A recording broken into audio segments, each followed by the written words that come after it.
Hello there, and welcome to Late Night Historian. Close your eyes. Take a breath. Let the world fall away. You are standing at a gate. Not metaphorically. Actually standing at the Haarlem Gate on the western wall of Amsterdam. It is November 1648. Dawn. Cold. The kind of northern European cold that seeps through wool and settles in your bones. The kind that makes your breath visible in the grey morning light. The kind that reminds you that winter is coming, and you have nowhere warm to go. In your left hand, you carry a canvas bag. Everything you own that survived fits in this bag, and one other that your wife Anna carries. Clothes, a prayer book, your father's Bible with his handwriting in the margins, 3 printers, composing sticks wrapped in cloth. The metal is cold through the fabric. You can feel each one individually. These sticks are all you have left of your father's workshop. All that survived when Spanish soldiers smashed everything he built. Your right hand holds Anna's hand. She's 7 months pregnant. She's been walking for 8 days. 8 days through November cold, through rain, through mud that sucked at your shoes and made every step an effort. Her face is grey with exhaustion, dark circles under her eyes like bruises. But she is here, alive standing, when so many are not. You are refugees fleeing Antwerp, fleeing the Spanish soldiers who spent 3 days turning your city into hell. You fled with thousands of others, a river of desperate people flowing north, walking through forests where branches grabbed at your clothes, along muddy farm tracks where you could not tell path from field, slept in barns when farmers would let you, in ditches when they would not, ate what you could beg or scrounge. A crust of bread here, a handful of turnips there. Once, a farmer gave you milk. You cried at the kindness, and now you are here at the gate, waiting to enter the only safe place left in the Low Countries, the only city where Spanish soldiers cannot reach you, where the Inquisition has no power, where Protestant refugees are not burned for their faith. The line of refugees stretches behind you, families carrying their lives in bags and carts, old people leaning on walking sticks, children too young to understand why they are walking, all with the same desperate hope in their eyes. All betting their lives that Amsterdam will let them in, that the gates will open, that there is still room for one more refugee, one more family, one more person with nothing to offer but their hands and their hope. Your turn comes. A gate official sits at a wooden table, ledger book open, ink pot beside it, quill in hand. He is perhaps 40, dark coat, white collar, the practical dress of a Dutch merchant. No decoration. No ostentation, just good cloth and clean linen. He looks at you with neither welcome nor hostility, just professional assessment. You are a problem to be processed, a decision to be made, a line in a ledger. Questions. Where from? What trade? What religion? Can you support yourself? Do you have family already here? Any criminal history? Any debts? You answer. Your voice sounds strange to you. Hollow, like it belongs to someone else. Antwerp. Printer, Protestant Reformed. Yes, I can work. No family here, no crimes, no debts except what I owe for my life. He writes in his ledger. Slow, careful letters. Your name, your trade, your origin. You watch the ink form words that will define your future, words that will say whether you are accepted or turned away, whether Anna's child will be born in safety or in a ditch beside a road. He looks at Anna, at her belly, at the 2 bags that contain your entire existence. His face shows nothing, no sympathy, no cruelty, just calculation. Will you be useful? Will you contribute? Will you be worth the space you take up? He stamps a paper. The sound is sharp in the cold morning air. Hands it to you. The stamp is still wet. The ink smells fresh, metallic, official. You are in, that's simple. No fee, no bribe. No questions about family connections, or wealth or influence.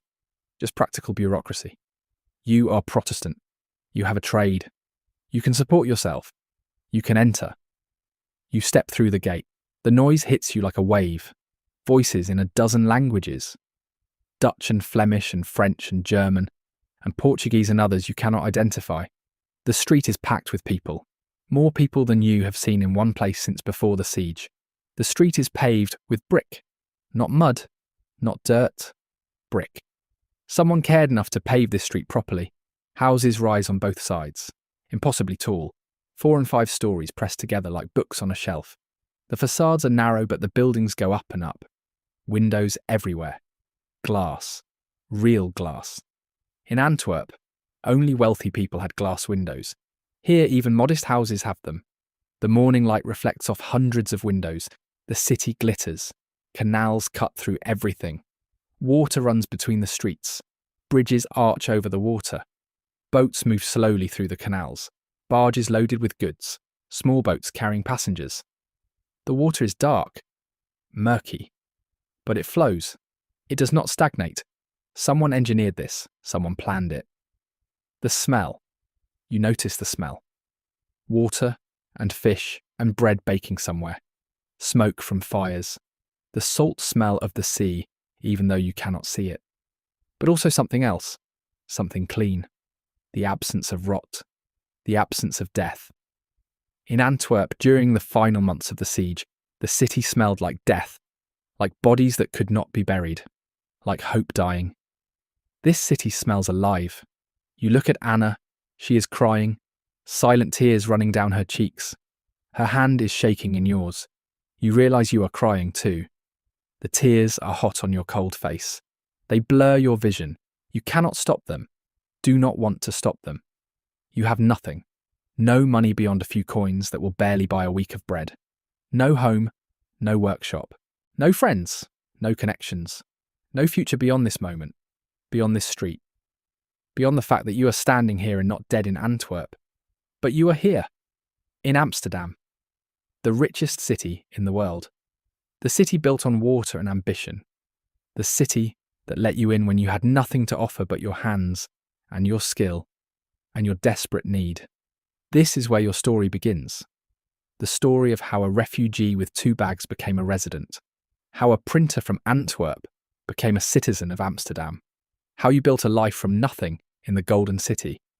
How you transformed from stranger to neighbour. From foreigner to familiar.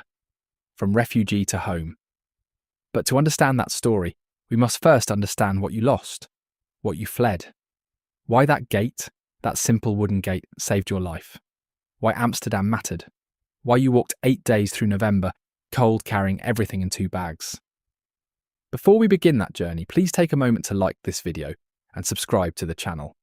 And tell me where in the world you are listening from tonight. Your support makes these journeys into forgotten history possible. Now settle in. Let the modern world fade. We are going back. Back to Antwerp. Back to the siege.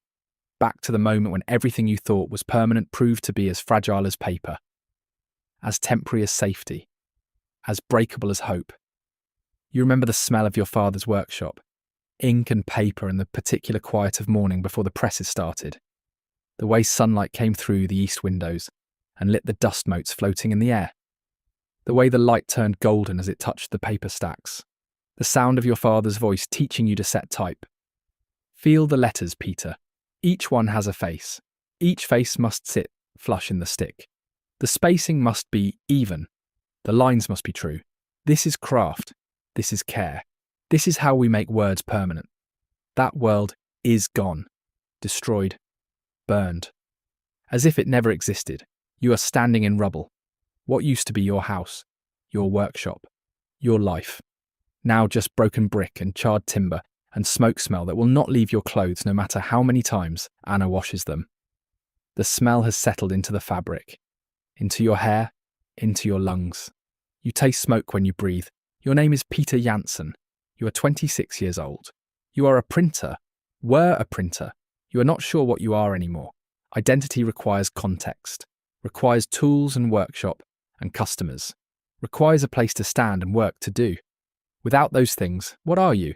Just a man with ink-stained hands and knowledge that has no use. The siege lasted 14 months. 14 months of watching Antwerp starve. You ate the neighbour's horse. Everyone on your street ate it. The horse's name was Willem. You had known Willem for 3 years. A good horse, patient, strong. But horses are meat when people are starving. Piece by piece, over 3 weeks, you ate Willem.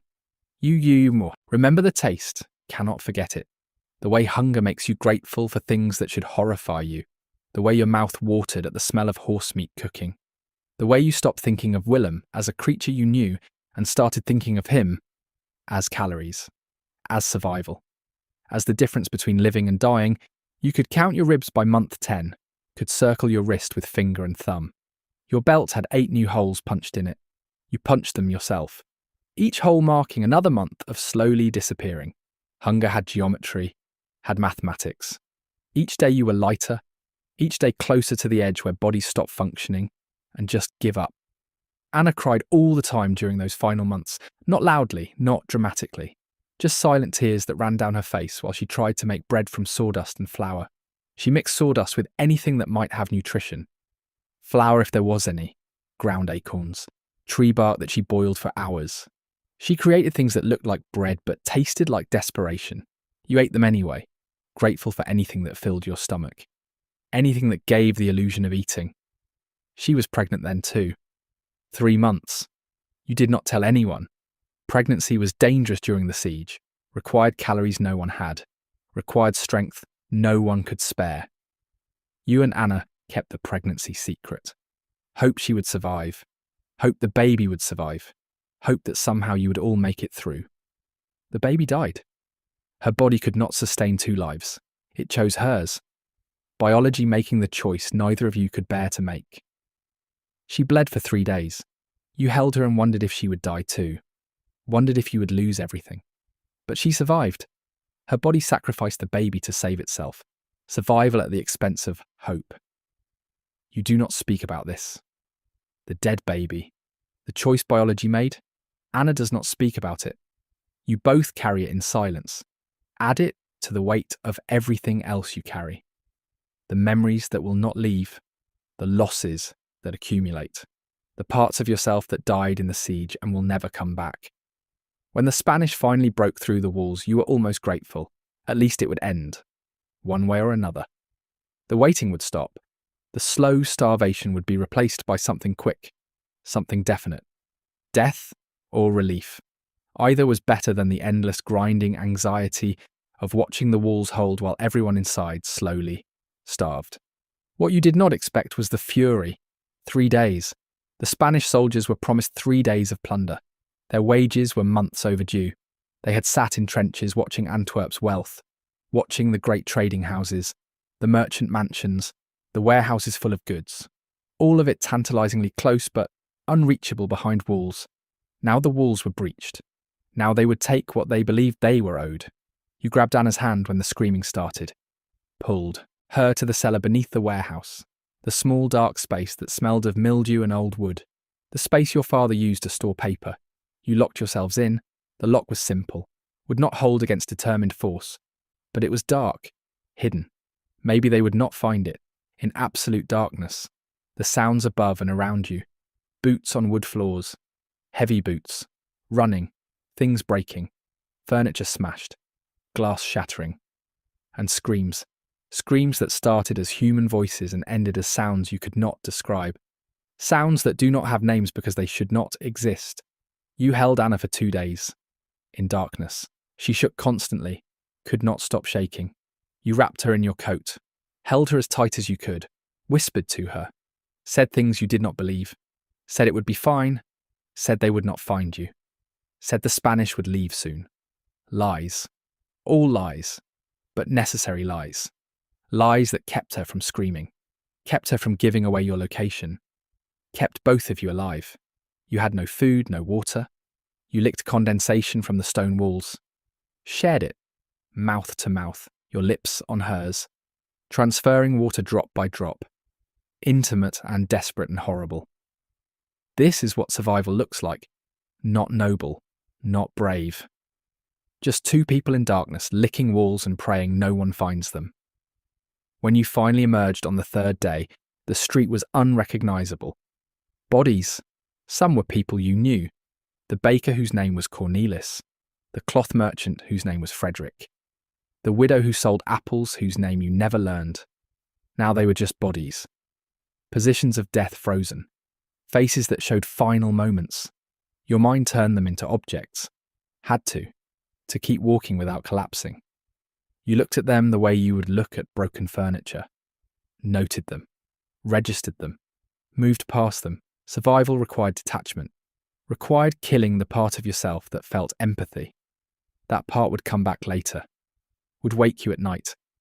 But in the moment, you just walked past bodies and felt nothing. Your workshop was destroyed.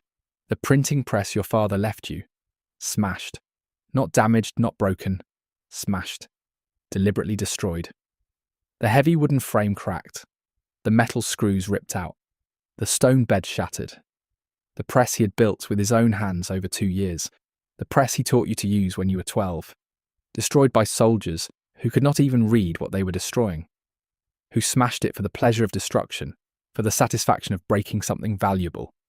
You stood in the ruins and felt something break inside yourself. Not dramatically. Not with sound or pain, just a quiet snapping. Like a rope under too much tension. The understanding that everything was finished. That the life you imagined, Anna beside you, children learning the trade, a workshop passed down through generations, was gone.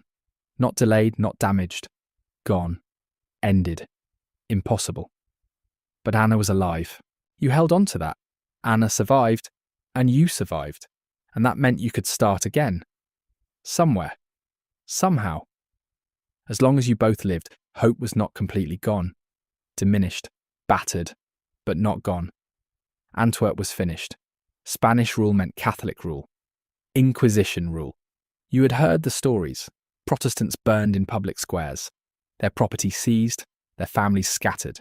You were Protestant. Your father had been Protestant. You would not convert. Conversion meant denying everything your father taught you. Everything you believed. You would rather flee than convert. Which meant you could not stay. Could not live in Antwerp under Spanish rule. Could not practice your trade. Could not raise children as Protestant. Could not have any future here. So you became a refugee. You packed what survived into 2 canvas bags. Everything you owned that was not destroyed fit in 2 bags you could carry. This was your inheritance. This was what remained of 26 years of life. 2 bags. You walked north, 8 days, away from Antwerp, away from Spanish territory, away from memories of siege and starvation, and 3 days of hell, toward the only place where Protestants could live without fear, where refugees were accepted, where you might start over. Amsterdam. The first months are hard, harder than you expected. You thought survival was the difficult part. You were wrong. Building a life is harder than just staying alive. Survival is moment to moment. Building requires planning, requires belief in the future, requires hope you do not quite have yet. You sleep in a boarding house near the harbour, a single room shared with 3 other refugee families. The room is cold, damp. The walls run with condensation from too many people breathing in too small a space. You can see your breath in the morning. The cold seeps through your blankets, through your clothes. You wake up stiff, aching, but alive, still alive. At night you can hear children crying, adults praying quietly, the sound of other people's desperation. Sometimes you hear couples arguing in whispered voices, fighting over nothing, over where to put clothes, over who gets the space near the window. Stress and fear turning into anger, because anger is easier than acknowledging terror. Anna barely speaks. The trauma of Antwerp has settled into her, made her silent. She sits at the window during the day, staring at nothing, at people in the street, at buildings across the canal, but not really seeing them. Her eyes are focused on something internal, something you cannot reach. At night she wakes screaming, sudden and violent, her whole body rigid, eyes open but not seeing you, seeing something else, something from Antwerp. You hold her, wait for the panic to pass, cannot comfort her because you carry the same nightmares. You dream of darkness, of sounds, of the cellar. You wake gasping, terrified. Anna holds you then, 2 broken people holding each other. This is marriage after trauma. This is what surviving costs. You find work the day after you arrive, a print shop on the Damstraat. The owner's name is Hendrik Beyer. He is 50 years old, grey beard, ink-stained hands that will never come completely clean. The ink has settled into the creases of his palms, into the beds of his fingernails, permanent marks of his trade, like scars but chosen. Earned. He tests your skill, hands you a composing stick and text to set. Standard commercial printing. Ship arrival notices. Simple work, but work that requires precision, requires knowledge, requires the trained hands of someone who learned the trade properly. Your hands know this work, have known it since you were 12, since your father first showed you how to hold the stick, how to feel for the letters, how to place them face down, right to left so they print left to right. Your fingers moving without thought. Muscle memory built over years. Over thousands of hours setting type in your father's workshop. The letters feel right in your hands, the weight, the shape, each one distinct. You can identify letters by touch, can tell a B from a D without looking, can feel the difference between fonts. This knowledge is permanent, cannot be destroyed by Spanish soldiers, cannot be left behind in Antwerp. It lives in your hands, in your muscles, in your mind. Hendrik examines your work, checks spacing, alignment, runs his ink-stained fingers along the letters, testing, feeling for unevenness, for mistakes, for the small errors that separate good work from mediocre. He nods. There is work here if you want it. You want it. The work is simple. Commercial printing, contracts, bills of exchange, insurance policies, shipping manifests. The paperwork of commerce that makes Amsterdam function. Not beautiful work, not the fine books your father dreamed of printing. Just utility. But utility pays. Utility keeps you alive. You set type. You operate the press. You fold and sew signatures. The work your father taught you. The work you know. Your hands remember even when your mind struggles. The rhythm of the press. Pull the lever. Ink the form. Lay the paper. Pull the impression. Remove the paper. Again, again, again. Hours of repetition. Your back hurts. Your shoulders ache. But you are working. You are useful. You are earning your place. The pay is adequate. 4 guilders per week. Enough for rent and food, but not much beyond. You learn the arithmetic of poverty quickly. 2 guilders for rent. 1.5 for food. Half a guilder for everything else. Clothes, firewood, soap, candles. There is no margin. No space for error. No room for anything beyond survival. You walk to work before dawn. Walk home after dark, 6 days a week. Your hands hurt constantly. The small muscles of your fingers cramping from hours of handling tiny metal letters. You wake at night with your hands cramped into claws. Have to flex them slowly, painfully. Work them back to usefulness. This is the price of your trade. This is what being a printer cost your body. But it is work. Honest work. Work that uses your skill. Work that makes you something more than just another refugee with nothing. You are grateful. This word keeps appearing in your thoughts. Grateful for work, for food, for the room that is cold and damp but is yours, for Amsterdam accepting you, for being alive when so many are not. Slowly Anna begins to heal. Not completely. The silence remains. But she starts to move again, to cook simple meals, to mend your clothes, small tasks that pull her back into the world, that connect her to something beyond the memories, beyond the trauma that holds her. You see it in small moments. The way she folds a shirt with care, the way she tests the stew to see if it needs salt, the way she arranges the few possessions you have to make the room feel less temporary. These are acts of hope. Tiny acts, almost invisible, but they matter. They mean she believes in tomorrow, believes you will still be here, still need folded shirts and stew, and a room that feels like more than temporary shelter. 6 months after you arrive, she smiles. Just once. You made a joke, you cannot remember what. And she smiled. Just for a moment. The first time since before the siege. Since before everything broke. You feel something unlock in your chest. Hope. The faint possibility that life might become bearable again. That the weight you both carry might someday feel lighter. Not gone. Never gone. But lighter. Manageable. Time passes. Spring comes. The city smells different in spring. Less smoke, more water. You can smell the sea more clearly, salt and fish, an endless distance. Amsterdam sits at the edge of everything. The water connects it to the world, to trade routes that span oceans, to possibilities you are only beginning to understand. You are walking home from work one evening. Late, the streets are quieter now.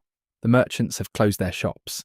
The construction crews have stopped for the day, their hammers silent, their voices gone.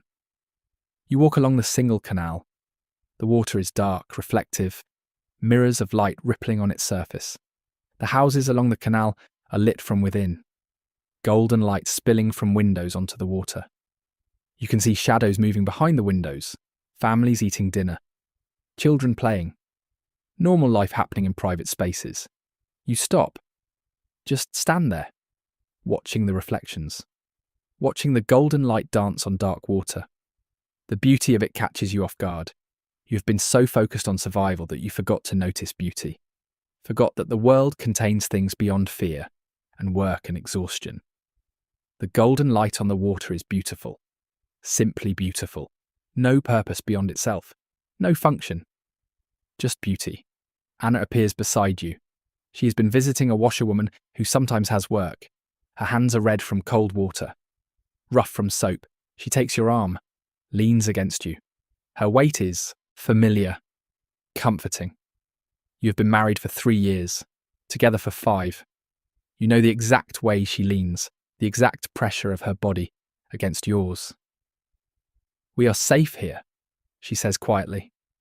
The first words she has initiated in months.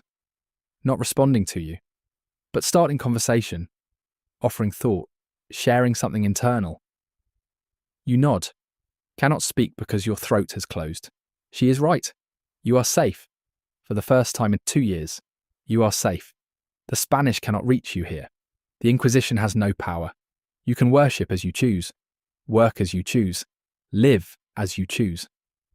This is what freedom feels like. Not dramatic, not overwhelming. Just this, standing by a canal, watching light on water. Safe. Year 2, 1650. You notice your hands are different now. The blisters from the first months have become calluses, thick patches of hardened skin on your fingers and palms. The rope burns from handling the press have healed into white scars. And ink, always ink. Under your nails, in the creases of your palms, between your fingers. The permanent mark of your trade. You scrub your hands every evening, soap and water and harsh brushing. The ink barely fades, settles deeper into your skin, becomes part of you. You look at these hands sometimes, these ink-stained hands. They are not the hands you had in Antwerp. Those hands were cleaner, softer. The hands of a printer's son who would inherit a workshop, who would never struggle, who would work in his father's shop and eventually pass it to his own son. A craftsman's hands, secure hands. These hands are different. These are refugee hands, survivor hands, hands that learn to set type again in a foreign city, hands that work longer hours for less pay, hands that hurt constantly but keep working because stopping means starvation.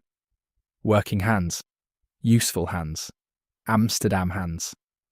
Hendrik offers you a partnership. Not dramatic, just casual one morning while you are inking a form. You are good, reliable. Want to be partner? You nearly drop the ink roller. It slips in your hands. You catch it. Barely. Ink splashes on your apron.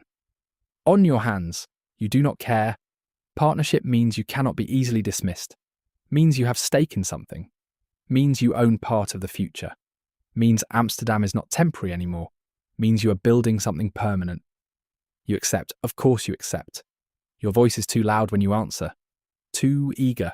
You hear the desperation in it. The gratitude. Hendrik hears it too. His face shows understanding. He was young once. Poor once. Starting out once. He knows what this means to you. That evening you tell Anna. She cries. Happy tears this time. You hold her and feel the weight of the last 2 years lifting. Not gone. Never gone. But lighter. Manageable. You are not just surviving anymore. You are building. The difference feels enormous. You celebrate by buying a chicken. A whole chicken. Not scraps. Not bones for broth. A whole chicken for the 2 of you. The cost is absurd. Half a week's wages. But you do not care. You have not eaten a whole chicken since before the siege. Since before you were refugees. Anna roasts it carefully. Uses herbs you cannot afford. makes it special. You eat slowly, savor every bite. This is victory. Not wealth, not fame, just chicken. And the fact that you can afford it without starvation after. Year 3, 1651. Anna is pregnant again. She tells you in spring. Her face shows fear and hope simultaneously. She touches her belly when she speaks. Protective, already loving something that might not survive. After what happened in Antwerp, pregnancy is not celebration. It is risk. It is terror. It is hope so fragile you barely dare to hold it. But this time's different. This time she has enough food. This time she's not living in a besieged city. This time her body can sustain 2 lives. You hope so hard it hurts. You hope without saying it out loud because speaking hope might curse it. You work extra hours, take work home, set type by candlelight after your regular shift. Your hands cramp, your eyes hurt, but you save every extra stuver. Every coin goes into a small box hidden under the floorboard. Money for the baby, for the midwife, for Anna if something goes wrong. You do not discuss this. Just save. Just work. Just hope. In December, she gives birth. A girl. Healthy. Pink and screaming with impressive lungs that fill the small room with sound. Life announced. Life demanding attention. Life continuing despite everything that tried to stop it. You hold your daughter for the first time and understand why refugees flee. Why they risk everything. Why they walk hundreds of miles with nothing but bags and hope. For this. For the possibility of this. For life continuing when everything tried to end it.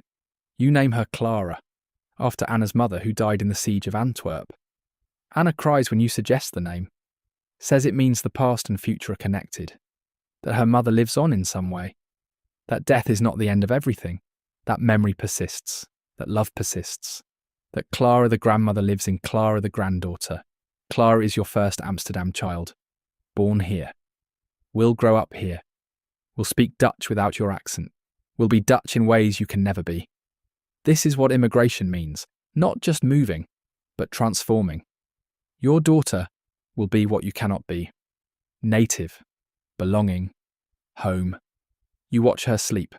Her tiny chest rising and falling. Her hands curled into fists. She is perfect.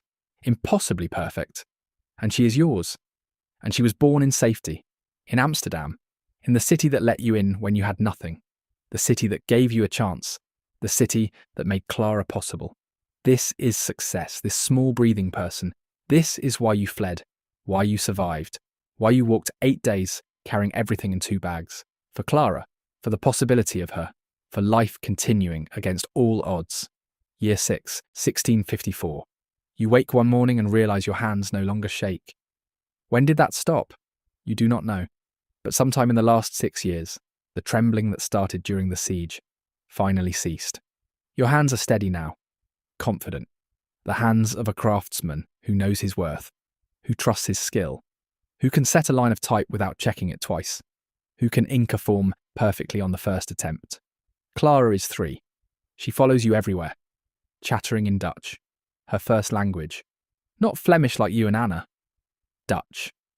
Amsterdam Dutch. The accent is different. The words are slightly different. She speaks the language of her birthplace, of her home. You listen to her speak and hear your own obsolescence. She will never struggle with language like you do, will never hear her accent mark her as foreign, will never feel the small, sharp pain of mispronouncing a word and seeing people notice. She will be Dutch, fully, completely, in ways you can never be. You came here too late. Your accent is permanent. Your foreignness is permanent. But Clara will belong, will be native, will have the thing you can never have. Home without qualification. You are teaching her to read. Simple words at first. Cat, dog, house, ship. She learns quickly, has her mother's sharp mind, picks up letters easily, can recognise her name, can sound out new words. You imagine her reading someday. Really reading. Books and stories. Maybe even setting type, though print shops do not take women. But maybe Clara will be different. Maybe Amsterdam will be different. Maybe she will find her own path, carve her own future, be more than just a printer's daughter. Anna sings while working now. You hear her through the window when you arrive home. Simple songs, children's rhymes. lullabies. The sound means everything. Means she has returned from whatever dark place the siege sent her. Not completely. She still wakes sometimes at night, still flinches at loud sounds, still goes quiet when she smells smoke. But she can sing now, can make music, can create joy. That is triumph. That is victory over trauma. That is survival becoming life. Hendrik dies that year. Heart failure. Sudden. One morning he is at the press. That afternoon he is gone. His body just stopped. No warning, no gradual decline. Just here then, not here. You attend the funeral, stand beside his widow. A woman you have known for 6 years but never really spoke to. She nods at you, acknowledges you. You are part of Hendrik's legacy, part of what he built. He has no children. His widow offers to sell you his share of the business. The price is steep but manageable. You have saved money. Not much, but enough. You negotiate carefully, respectfully.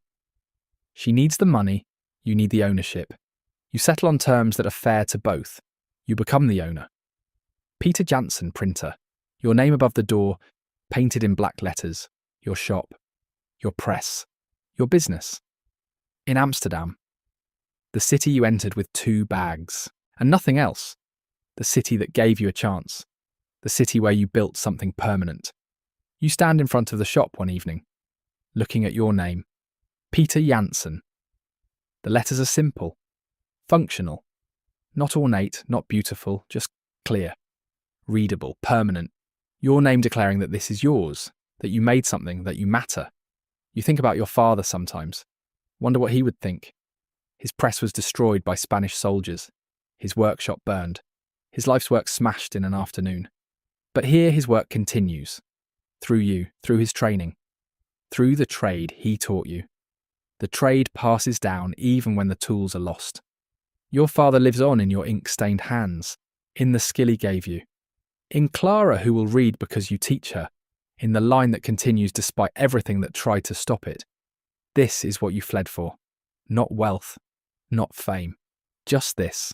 A shop, a family, safety, the ordinary miracle of life continuing, of refugees becoming residents, of foreigners becoming familiar, of strangers becoming home. You attend a city council meeting one day, not because you care about politics, because a new tax affects printers, increased duty on imported paper. You need to understand the impact on your business, need to plan, need to know if you can absorb the cost or must raise prices. The council meets in the old town hall before the new massive one is finished. The room is wood-panelled, dark, serious. Perhaps 30 men sit around a long table, all wearing dark coats, white collars, the uniform of Amsterdam merchants. No decoration, no ostentation, just good cloth and clean linen. Wealth expressed through quality, not display. They debate the paper tax, arguments back and forth, numbers cited, precedents referenced. One merchant argues the tax will harm printing. Another argues it will raise needed revenue. Another suggests compromise, a lower tax rate, a phase-in period. Voices are raised but never to shouting, never to violence. Just argument, just debate, just the friction of different interests grinding against each other. Eventually someone calls for a vote. Hands raised, counted. The tax passes by a narrow margin. The debate ends. Business continues. The decision is made. You watch all this and understand something fundamental. No king decided this. No noble issued a decree. No authority handed down law from above. Just merchants in dark coats debating profit margins and voting. This is what governing looks like when merchants run the city. When money is power. When trade creates authority. It is not noble, not idealistic, not inspired by high principles. Just practical, pragmatic, self-interested. But it works. The city functions. The trade flows. People like you can build lives, can own shops, can raise children in safety.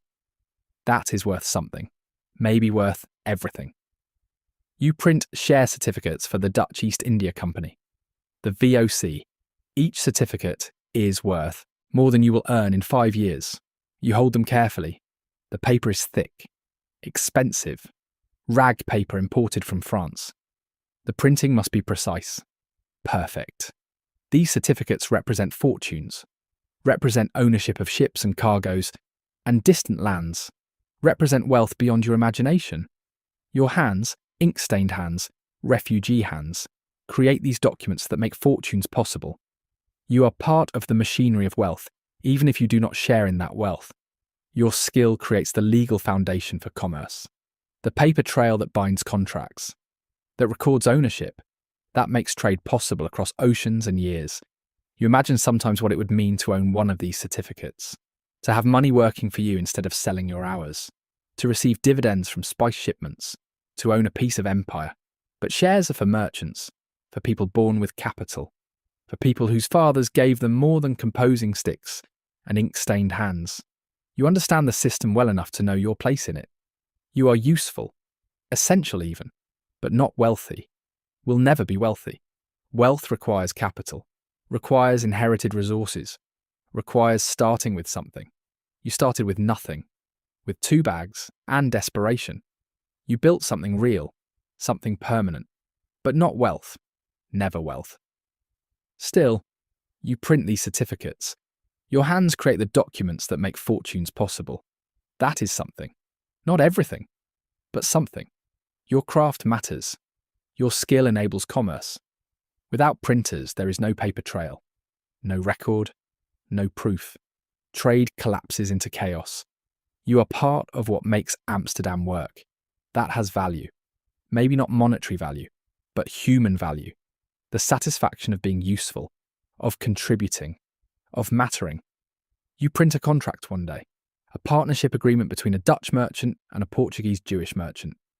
You set the Dutch text on one side, the Portuguese text on the other. 2 languages, 2 religions, 2 cultures, 1 contract, 1 shared interest in profit. This is Amsterdam's genius. Not tolerance from philosophy, not Enlightenment ideals, not moral superiority, just pragmatism. The merchants need each other, need the Portuguese connections to Brazil, need the Dutch ships, need the Jewish banking networks, need the Flemish craftsmen, need the French Huguenot investors, need everyone who can contribute to commerce. So they tolerate difference, not from love, not from principle, from necessity, from self-interest. If you are useful, your religion does not matter. Your origin does not matter. Your language does not matter. Your utility matters. Your contribution matters. Everything else is secondary. You understand this because you benefit from this same pragmatic tolerance. You are Protestant, Reformed. The city officially supports your faith, supports Calvinist doctrine. But you know Catholics worship in hidden churches. No Jews have synagogues. No Mennonites meet in homes. No Lutherans have their own services. The authorities know too. Everyone knows. But as long as everyone is quiet about it, as long as everyone pays taxes and contributes to commerce and does not make trouble, the city looks away. Tolerance here means we will not kill you if you are useful. It is not noble, not inspiring, not the tolerance of enlightened minds recognizing universal human dignity. Just practical tolerance. Economic tolerance. The tolerance of merchants who care more about profit than salvation, who value trade over theology, who would rather make money than enforce orthodoxy. But after Antwerp, after the Inquisition, after Spanish soldiers in the streets executing Protestants, after watching neighbours burn for their faith, after fleeing for your life because your beliefs marked you for death, pragmatic tolerance is enough. More than enough. It is everything. You will take it. You will be grateful for it. You will live your life knowing that your safety depends on your usefulness, that your acceptance is conditional, that if you stop being useful, the tolerance might end. But for now, for this moment, for Clara's childhood, it is enough. You climb 5 flights to your apartment, every day, morning and evening. This climb, your legs burn by the 3rd floor. By the 5th you are gasping. The narrowness of the stairwell means you must turn sideways when carrying anything. Bundles from the market, wood for the fire, tools from the shop. Amsterdam's geometry shapes your body. Your calves are harder now. Your wind better. Your legs stronger. The city makes you strong whether you want it or not. Your apartment is small. 2 rooms and a kitchen alcove. The windows look over the Prinsengracht, the Prince's Canal. From here you can see the daily life of Amsterdam. Barges carrying goods, coal and peat and beer and grain and everything else the city needs. Merchants loading cargo onto carts, pulling it to warehouses, to shops, to customers. Children playing on the canal edge. Dangerous but unsupervised, running and jumping. Using the city as playground. Life happening on water. This is what Amsterdam is. A city that treats water as street, that navigates canals like roads, that moves goods by boat because land is scarce and water is everywhere. You watch construction sometimes when you have time, when work is slow, when you can spare an hour. The canal ring growing, the newest canal being dug. You saw them drive pilings once. Needed money. The shop had no work for 3 days. Hendrik sent you to a construction site. Said they always need men. The pile driver is massive. A wooden tower, 20 feet high. At the top, a hammer. The hammer is wood and iron. Weighs perhaps 1,000 pounds. 8 men pull ropes to raise it. Pull in rhythm. Pull together. The hammer rises slowly. The men chant, counting, coordinating. When the hammer reaches the top, they release the ropes. The hammer falls, crashes down onto the wooden pile. The impact is enormous, deafening. You feel it travel up through your feet, through your legs, through your spine, through your skull. The pile sinks 6 inches into the mud. You do this 200 times that day. Pull, release, impact. Pull, release, impact. Again, again, again. Your back hurts for a week after. Your shoulders ache. Your hands are raw from rope burn. But you earned money, fed your family, contributed to building the city, put foundations under Amsterdam's ambitions. And you understand now what Amsterdam is built on. Not just pilings, human effort, accumulated, day after day, pile after pile, canal after canal. The city did not emerge from the swamp, was not natural, was not inevitable. It was driven into the swamp, forced down through mud and peat to solid sand 60 feet below. Built through sheer stubborn determination to make land where there should be water, to create city where there should be marsh, to impose human will on nature through endless repetitive labour. You walk the Herengracht on Sundays, Clara on your shoulders, Anna beside you. The Herengracht is the newest canal, the grandest, where the wealthiest merchants are building their houses. The houses along this canal are massive, 3 times the width of normal houses. 4 stories, 5, with gardens in back, actual gardens, green space, trees. In a city where land is more valuable than gold, only the wealthy can afford to waste space on gardens. These houses have servants' quarters, warehouses on the top floors, counting rooms, art collections, everything that wealth can buy. The facades are decorated, ornate, not just functional but beautiful, statement pieces. Architecture, as boasting, as display of wealth, as permanent marker of success. Clara points at houses. That one, she says, wants to live in a big house someday, wants space, wants garden, wants the visible markers of success. She is 3, does not understand that these houses are impossible for people like you, for printers, for refugees, for anyone not born with capital. You tell her maybe. Do not tell her it is impossible. Let her dream. That is what parents do. Preserve dreams as long as possible. Let children believe the world is fair. That hard work guarantees success, that anyone can have anything. Reality comes soon enough. Let her have childhood first. Let her have hope. Let her believe she can live in a mansion on the Herengracht if she wants it enough. Summer 1656. Clara is 5. You make Anna laugh one evening, a real laugh. Full-throated, uninhibited. The kind of laugh you have not heard from her in years, since before Antwerp, since before everything broke. You have learned to imitate the accent of a pompous regent, the way they pronounce certain words, the particular rhythm of self-importance, the emphasis on random syllables, the drawn-out vowels that make everything sound more significant than it is. You do the impression while describing your day, describing a customer who complained about the quality of ink on his shipping manifest, who demanded perfection for paperwork that would be filed and forgotten. Anna laughs until she cries. Actual tears running down her face. She clutches her sides, bends over, cannot catch her breath. You have not heard her laugh like that since before the siege, since before everything changed. The sound is beautiful, is healing, is proof that trauma does not have to be permanent. That joy can return, that life can include more than just survival. You do the impression again, just to hear her laugh, just to see her face without shadows, without the haunted look that has lived in her eyes for 8 years. These moments are why you fled, why you walked 8 days, why you started over with nothing. For this, for Anna laughing, for Clara learning to read, for the ordinary peace of evening in your small apartment above the canal. Winter 1657. Evening. The city is quiet. Clara is asleep in the next room, her breathing steady. Anna is mending clothes by candlelight, her needle moving with practiced precision. You are reading a book you printed last week, about mathematics, navigation calculations for ships. You do not understand the content, but you appreciate the typesetting, the precision of the work, the beauty of letters arranged properly, the craft visible even in incomprehensible content. Nothing happens.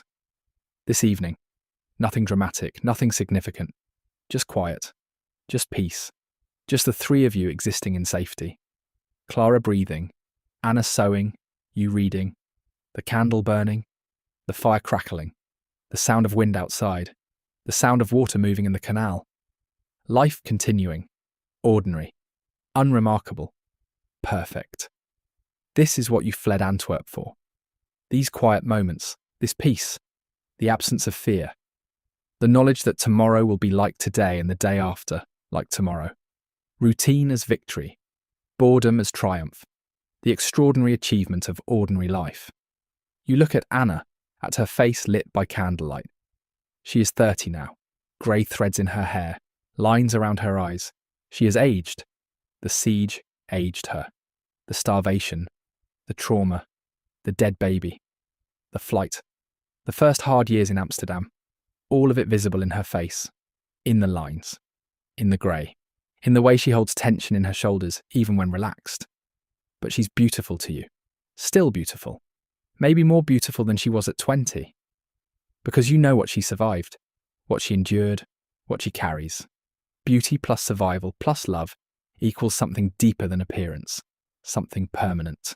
You look at Clara sleeping in the next room, at your daughter who has known nothing but Amsterdam, who has known nothing but safety, who will grow up without siege, without starvation, without trauma. This is what you gave her. This is your achievement.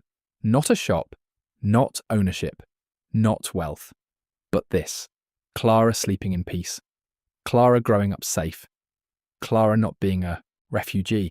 You look at your ink-stained hands holding a book you made.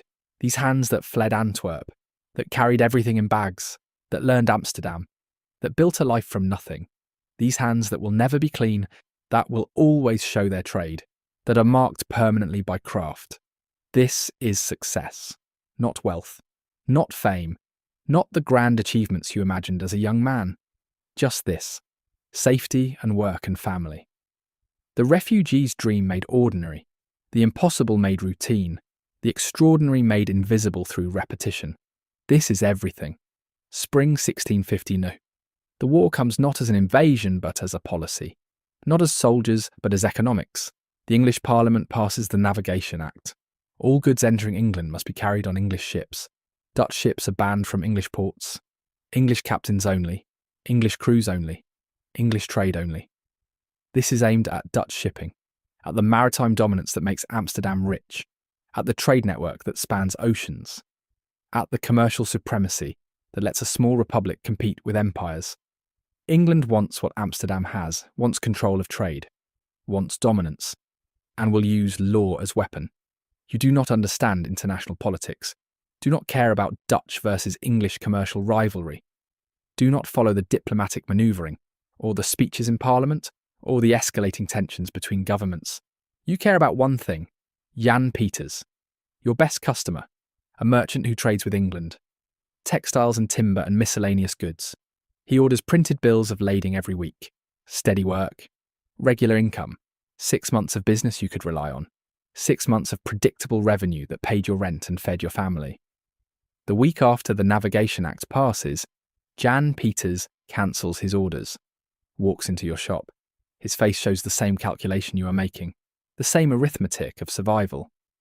No English trade means no need for English paperwork, he explains. His voice is apologetic. But business is business. Sentiment does not pay bills. You nod. Understand.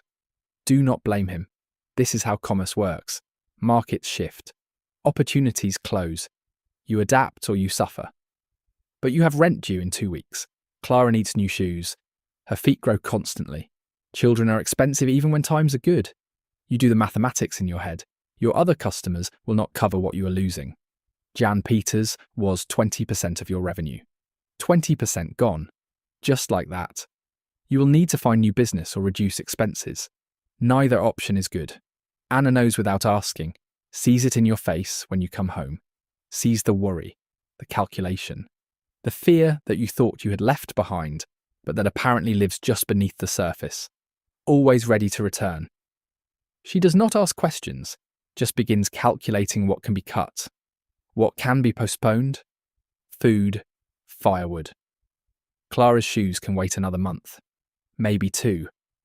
You have been through worse together, survived worse. You will get through this, somehow. Summer 1652. The war escalates.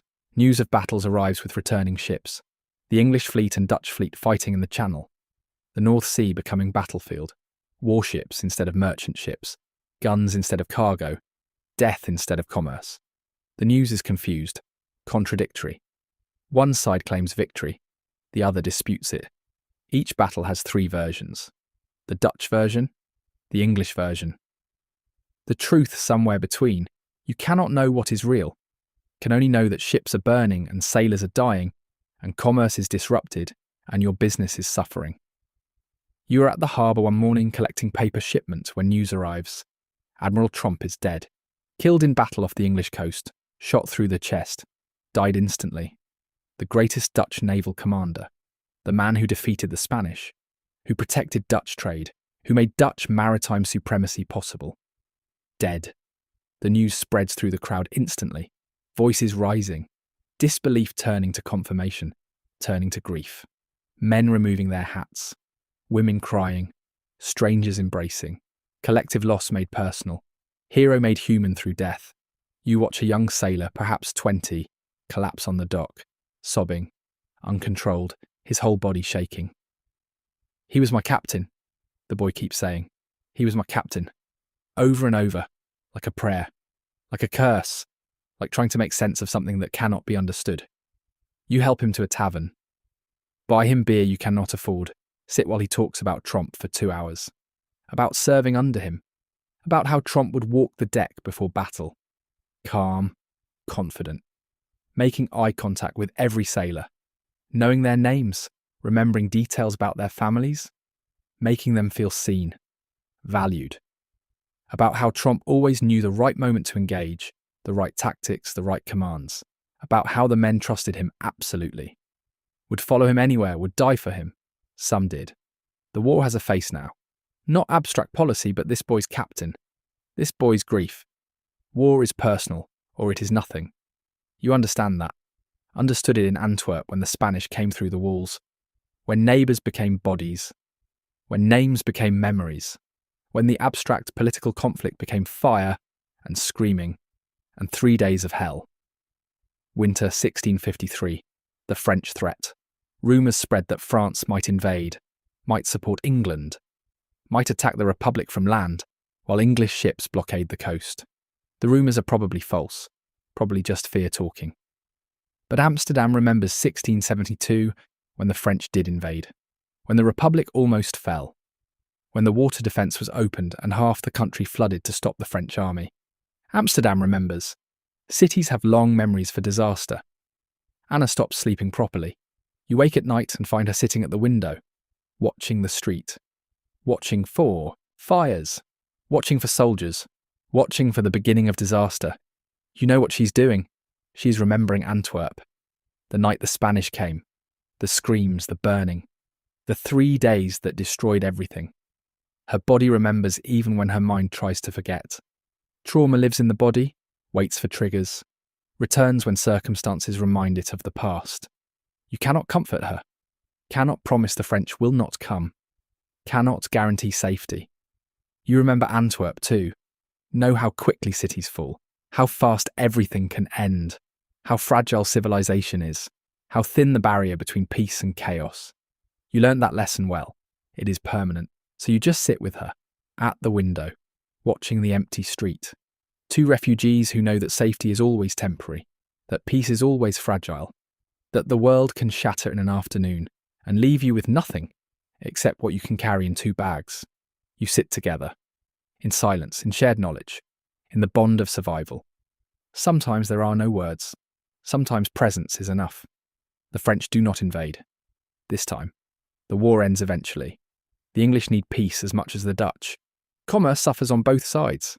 Both economies hurt. Eventually, the merchants on both sides pressure their governments. Make the case for trade over war, for profit over pride. The treaty is signed. Trade resumes. Ships sail again. Paperwork needs printing again. Jan Peters returns to your shop. Orders resume. Revenue stabilises. Clara gets new shoes. You stop waking at 3 a.m. doing mental arithmetic about money. The immediate crisis passes, but the fear remains, will always remain. This is what surviving disaster does. It teaches you that everything can be lost, that safety is conditional, that disaster is always possible. That lesson does not fade. You carry it forever. Anna carries it forever. Maybe Clara will escape it. Maybe growing up in safety will let her believe the world is stable. You hope so. But probably not. Probably she will inherit your fear, your knowledge, your understanding that everything is fragile. This is what refugees pass down, not just skills and names, but knowledge of how quickly everything can end. Year 15, 16 and he's 63. You are successful now. By refugee standards. By the standards of someone who arrived with 2 bags and nothing else. Not wealthy, never wealthy. Wealth is for people born with capital, but secure, stable, reliable. Your shop is profitable. Your debts are paid. Clara is healthy. Anna is as happy as she can be given what she carries. You have work you are good at, work that is valued, work that allows you to live with dignity. This is victory. Not the victory you imagined as a young man in Antwerp. You imagined something grander then, a famous printing house, books that mattered, your name known throughout the Low Countries, the foolish dreams of youth who has not yet learned that most lives are small, that most achievements are invisible, that most success is measured not in fame but in continuation. What you have instead is better, more real. A small shop that serves merchants, that prints the paperwork that makes commerce possible, that contributes invisibly to Amsterdam's functioning, a family that survives, that continues, that grows. A place in a city that let you in when you had nothing, that gave you a chance to rebuild, that allowed you to start over, that made continuation possible. You walk through Dam Square one evening. The new town hall is finished now. Finally, after years of construction. Massive. Intimidating. The largest town hall in Europe. Possibly in the world. A statement in stone of Amsterdam's power and wealth, of merchant confidence, of civic pride made visible. You stop and look at it, at the achievement of civic architecture, at what merchants can build when they work together, when they pool resources, when they create something larger than individual profit. The building is beautiful in its mass, in its solidity, in its permanence. It says, Amsterdam endures, Amsterdam matters. Amsterdam's not temporary. You are one small part of this, one printer among dozens. One refugee among thousands, one citizen among 100,000. You are not important, not significant in the grand story of Amsterdam's Golden Age. No one will write about you. No historian will note your existence. You will appear in no records except the church register of births and deaths. Your name will be forgotten within 2 generations. But you are here. You exist. You contribute. Your shop helps commerce function. Your taxes help build infrastructure. Your daughter will grow up free and educated and safe. Your life matters. Not to history, not to posterity, not to anyone except you and Anna and Clara. But to them you matter completely. And that is enough. That has to be enough. Because this is what most lives are: small, local, forgotten, contributing in ways that are invisible, that cannot be measured, that do not appear in books, but that make everything else possible. The grand story of Amsterdam's Golden Age rests on a foundation of small stories, of refugees who rebuilt, of craftsmen who did good work, of families who continued, of ordinary people who made extraordinary things possible through their accumulated effort. You are part of that foundation. You matter, even if no one remembers, even if history forgets, even if your name disappears. You mattered to Anna, to Clara, to the customers whose paperwork you printed precisely, to the commerce you helped enable, to the city you helped build one pile at a time, to the continuation that required your survival. This is enough. This has to be enough. This is everything. Year 28, 1696, Hendrik's widow dies. You did not realise how old she was, how frail. You saw her occasionally, at church, at market, but not often. She kept to herself after Hendrik died, lived quietly, alone. You should have visited more, but life is busy, time passes, good intentions remain intentions. She is buried in the Nieuwe Kerk. You attend the funeral. Remember Hendrik. Remember that first day when he tested your skill, when he handed you a composing stick and text to set, when your hands showed him what you could do, when he gave you work, when he gave you a chance, when he saved your life without knowing it, without trying, just by being practical, by needing a printer, by testing your skill and finding it adequate. You owe everything to that moment, to Hendrik's decision. If he had turned you away, if he had not needed a printer, if your hands had not been good enough, everything would be different. Clara might not exist. Anna might not have survived. You might have died in a boarding house, another refugee who did not make it, another name in a ledger of failures. But Hendrik said yes, and everything else followed. This is how lives turn. On small moments, on decisions by strangers, on chances taken or missed, on luck that looks like destiny in retrospect but was just chance, just circumstance, just Hendrik needing a printer and you knowing how to set type. The shop passes to her nephew, a young man from Rotterdam, 25 years old, ambitious, full of ideas, full of energy. He has plans to expand, plans to modernise, plans to compete with larger printing houses, plans that do not include you. He dismisses you 6 months later, calls you into the office, the same office where you used to sit with Hendrik, where you became partner, where you learned the business. The nephew sits behind Hendrik's desk, in Hendrik's chair, using Hendrik's office, but he is not Hendrik. You are too old, he says. Not cruelly, just factually. Too slow, your hands shake, your eyes are weak. We need faster workers, younger workers, workers who can meet modern demands. You are 54 years old.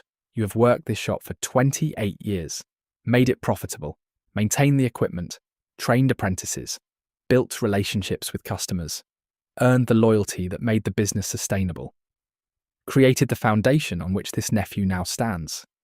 None of that matters. You are old, slow, obsolete, disposable. The loyalty is one way. The devotion is unreciprocated. The years of service mean nothing measured against quarterly profits, against efficiency, against the cold arithmetic of business. You do not argue, do not plead, do not beg. You just take your personal tools, the composing sticks your father gave you, now worn smooth from 40 years of use, and leave. Walk home through streets you have walked for 3 decades, streets that feel different now, foreign again. As foreign as they felt that first day you arrived with 2 bags and nothing else. You are a refugee again. Not from Spanish soldiers this time, from age, from obsolescence, from the simple fact that bodies wear out, that hands shake, that eyes fail, that the skills you spent a lifetime building eventually betray you, Anna cries when you tell her, not for the loss of income. Clara is married now. Her husband is a merchant. Successful. He has offered you a room in his house. You will not starve, will not be homeless, will not have to flee. The immediate crisis is not survival but dignity. The loss not of life but of purpose. Anna cries because she knows what this means. You are no longer a printer. Your identity is gone. Your purpose is erased. Your hands, those ink-stained hands that carried you from Antwerp to Amsterdam, from refugee to resident, from nothing to something. Those hands shake now, betray you, cannot do the work that defined you for 40 years. You are a printer who cannot print, a craftsman whose hands betray him, a refugee who finally ran out of usefulness. The tolerance that let you in was conditional on utility. You are no longer useful. The tolerance continues because your daughter married well, because you have family, because you are not a burden on the city. But the useful part of your life is over, the contributing part, the mattering part. What remains is just waiting, existing, filling time until death. This is what old age is. This is what comes after utility. This is the price of surviving when so many did not. Winter 1682. Your last winter. You are dying, you know this. The cough that will not stop. Started months ago. Small at first, occasional, now constant, painful, wet. The weight you cannot keep on. Food has no appeal. Your body is consuming itself. The exhaustion that makes every movement difficult, every breath an effort, every step a challenge. The doctor says pneumonia, says there is nothing to be done, says to keep warm, rest, make peace, prepare. Clara sits beside your bed, holds your hand, your ink-stained hand. The stains never washed out.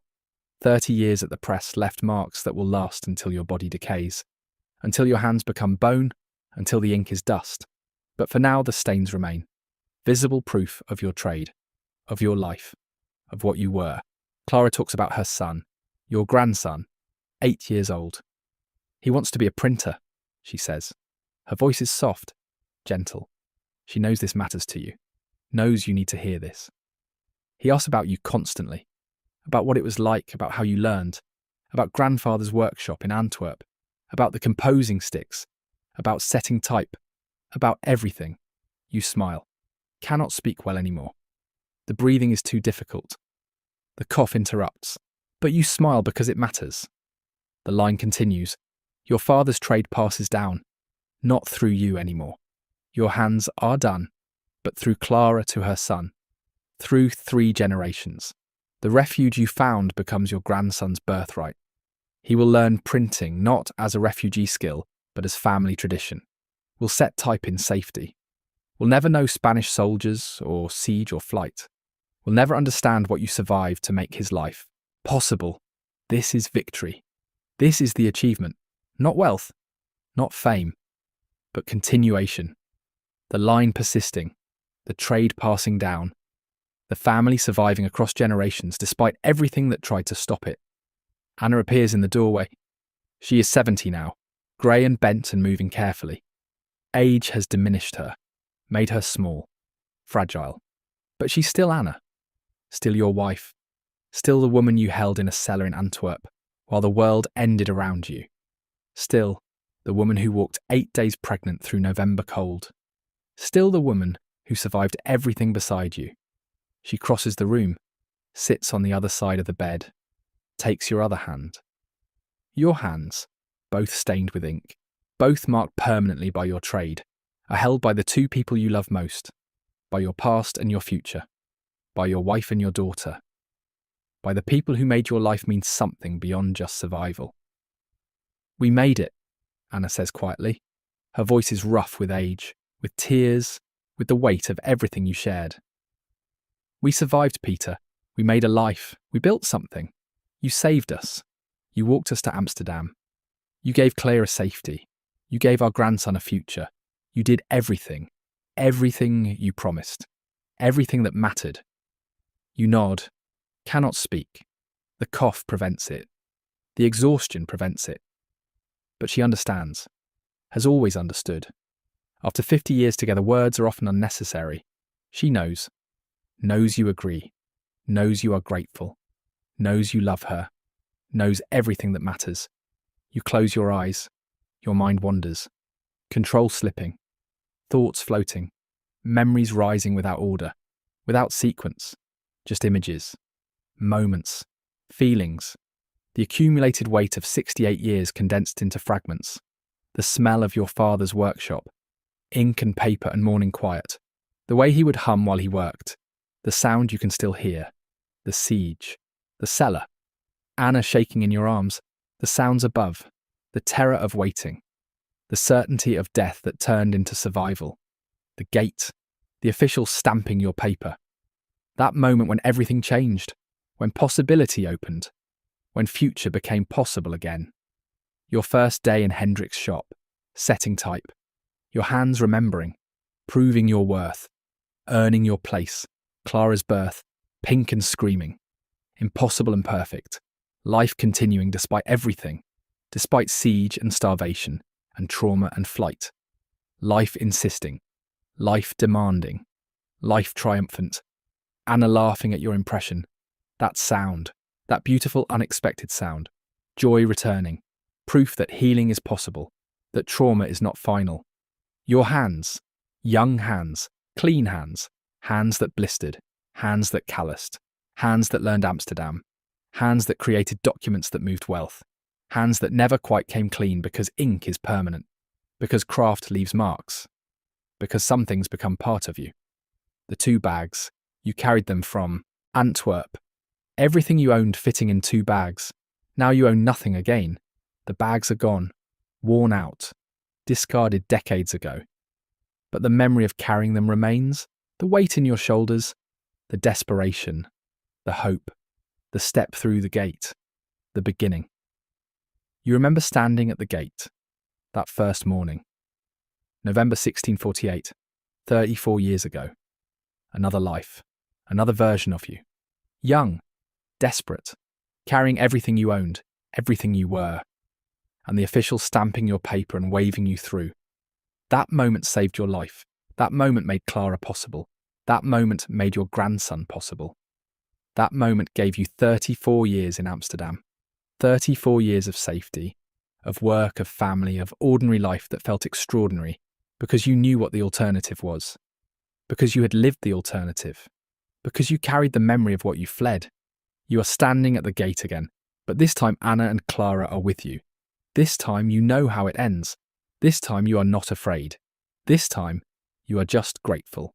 Grateful for the gate that opened, for the city that let you in, for the chance you were given, for Hendrik who hired you, for Anna who survived beside you, for Clara who grew up safe, for your grandson who will learn printing without knowing fear, for the life you built from nothing, for the hands that learned new skills, for the daughter who grew up safe, for the wife who survived beside you, for the ordinary miracle of refugees becoming residents, of foreigners becoming familiar, of strangers becoming home.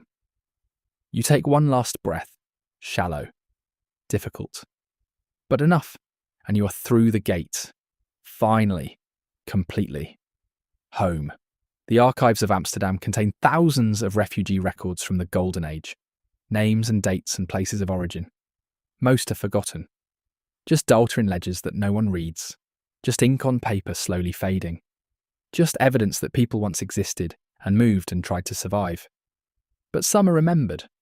Not as famous names, not as important figures, not in history books or public monuments, just as people who came with nothing and built something, who transformed from refugees to residents, who made Amsterdam what it was, who contributed to the Golden Age in ways that cannot be measured, but that mattered absolutely. Peter Janssen died in winter 1682. He was 68 years old. He was buried in the Nieuwe Kerk, not in the main section where wealthy merchants lie under elaborate tombstones, but in the common area, where craftsmen and shopkeepers rest, where regular people who contributed to the city are laid to rest without fanfare, without monuments, without memory. His shop on the Damstraat continued, not under his name. The new owner replaced the sign, replaced the equipment, eventually replaced the building. Nothing of Peter's physical presence remains. No press bearing his mark, no type cast by his hands, no documents that say, printed by Peter Janssen. Amsterdam has been destroyed and rebuilt so many times that individual contributions vanish, become lost in the larger story of growth and change and endless renewal. But his line continues. His grandson became a printer, learned the trade, passed it down. His great-granddaughter married a merchant. The family survived, prospered, eventually dispersed into the larger population of Amsterdam, became Dutch, fully, completely, indistinguishable from families who had been Dutch for centuries, the refugee origin forgotten, the Antwerp past erased, the flight and the bags and the desperate walk north, all lost to family memory within 3 generations. This is the refugee story. Not unique, not special, not remarkable, just one among thousands. Thousands who fled Spanish persecution, French religious wars, German warfare, English religious conflict, Portuguese Inquisition, all finding refuge in Amsterdam, all rebuilding, all contributing, all becoming part of what made the Golden Age golden.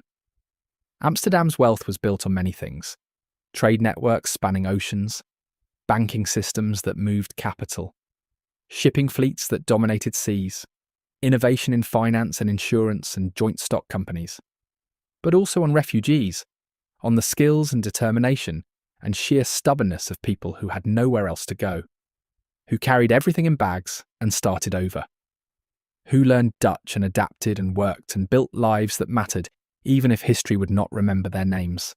The Golden Age did not last forever, could not last forever. By 1700, Amsterdam's dominance was fading, London rising, English trade expanding, French power growing. The commercial supremacy that made the 17th century Dutch would belong to Britain in the 18th century. The cycle continuing, powers rising and falling, centres shifting, history moving forward, leaving names and stories behind.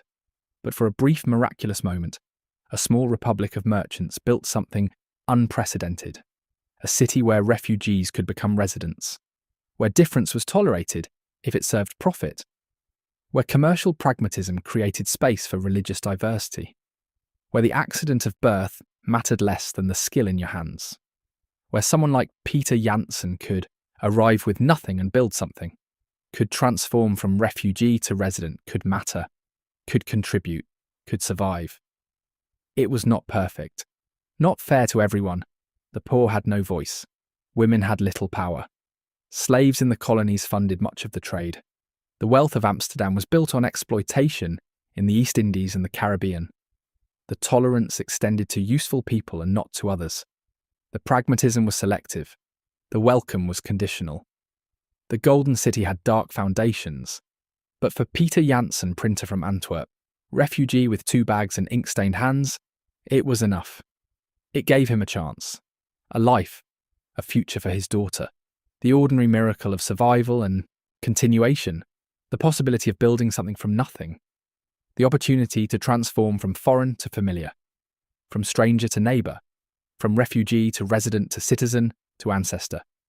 That is what Amsterdam was, not the myth, not the legend, not the romanticised version, just a city that opened its gates, that let desperate people in, that gave them a chance to prove their worth. That built something remarkable from the accumulated contributions of thousands of individual stories. Stories that will never appear in history books, that will never be commemorated, that will never be remembered, but that made everything else possible. Stories of refugees who became residents, of foreigners who became familiar, of people who arrived with nothing and built something, whose names are forgotten but whose presence shaped a city, whose ink-stained hands created the documents that moved wealth, whose children became Dutch, whose grandchildren became native, whose great-grandchildren forgot they had ever been refugees at all. This is the true story of the Golden Age. Not just merchants and paintings and canals, not just wealth and power and global trade, but Peter Janssen and Anna and Clara and thousands like them, the refugees, the forgotten, the ordinary people who made Amsterdam golden, who contributed invisibly, who mattered despite not being remembered, who built the foundation on which the famous stood, who created the city through accumulated effort, who transformed from strangers into citizens, who made home where there should have been only exile. Thank you for joining me on this journey into Amsterdam's Golden Age, for walking with Peter from Antwerp to Amsterdam, for understanding that behind the grand story of commerce and empire is the simpler story of refugees who just wanted to survive, who built lives from nothing, who contributed to something larger than themselves, who mattered even though history forgot them. The gate where Peter entered is gone now. The walls were torn down centuries ago. The city expanded beyond them. The physical barrier between inside and outside erased. But the idea of the gate remains. The moment when a city decides to open rather than close, to accept rather than reject, to give people a chance rather than turning them away. That moment still matters, still defines us, still separates cities that endure from cities that stagnate. That is what made Amsterdam golden. Not just wealth, but welcome. However pragmatic, however calculated, however self-interested. The city opened its gates, and people like Peter walked through, and built lives, and raised children, and contributed, and became part of what made the Golden Age golden. Not through grand gestures, but through ordinary effort, through showing up every day, through setting type and printing documents, and paying taxes, and raising children, and building slowly over years and decades, until the foreign became familiar, and the refugee became resident, and the stranger became home. If you found value in this story, please like this video, and subscribe to the channel. I am curious where in the world you are listening from tonight, so please leave a comment below. May Peter's story remind us that refugees are not burdens. They are people with skills and determination, and the courage to start over. They are people who, given a chance, will build lives that matter, will contribute to communities, will raise children who belong, will become part of the story, will transform cities through their presence. May his ink-stained hands remind us that craft matters, that skill passes down, that the work we do leaves marks that outlast us, that what we create persists even when our names are forgotten. May his two bags remind us that everything can be lost, that security is fragile, that prosperity is temporary, that the difference between thriving and destitution is sometimes just one decision by people in power to open a gate or close it, to welcome or reject, to give chances or deny them. And may his 34 years in Amsterdam remind us that ordinary lives are victories, that surviving and building families and doing work well are achievements. That history is made not just by famous people, but by countless ordinary people, whose names we will never know, but whose presence shaped everything, who built the cities we inherit, who created the prosperity we enjoy, who made the future possible through their accumulated effort. I wish you a calm and peaceful night.